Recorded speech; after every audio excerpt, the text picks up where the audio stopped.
الشعب العظيم وكافة الضيوف الكرام القادمين من كافة مناطق شمال وشرق سوريا، قواتنا قوات سوريا الديمقراطية والأحزاب السياسية والتنظيمات المدنية والنسوية، نرحب بكم جميعا. أهلا وسهلا بكم في هذه المناسبة الوطنية العظيمة على أرض مدينة الرقة.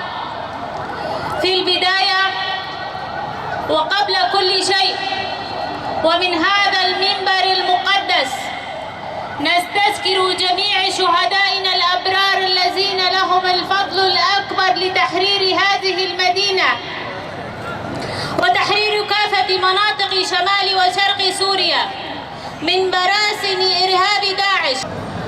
لماذا نقتل؟ وبأي ذنب نقتل؟ ومن أجل من نقتل؟ علينا توحيد صفوفنا، علينا وقفة رجل واحد، علينا أن نكون الجند الأوفياء إن كنا مدنيين أو عسكريين.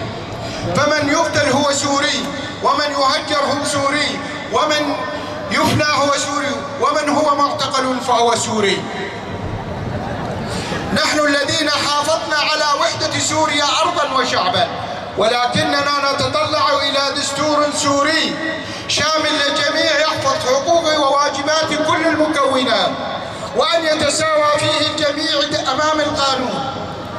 أنا العربي، أنا المسلم، أنا السوري. في هذا اليوم تحررت مدينة الرقة بجهود وتضحيات عشرات آلاف الشهداء الذين ضحوا بأرواحهم في سبيل إنقاذ الشعب السوري وأهل الرقة ومنبج وشمال وشرق سوريا من إرهاب داعش. في هذا اليوم العزيز أتمنى بأن يكون هذا اليوم حقيقة هو يوم ميلاد جديد.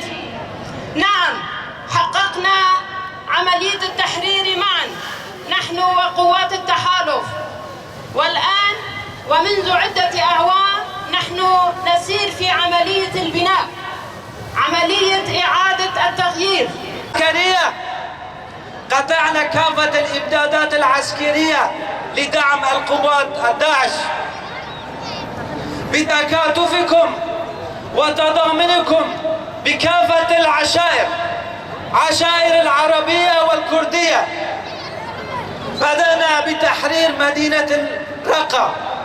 بداية قطعنا الإمدادات العسكرية عن المدينة وحررنا ريف المدينة. بدأنا حملة المدينة الرقة بعد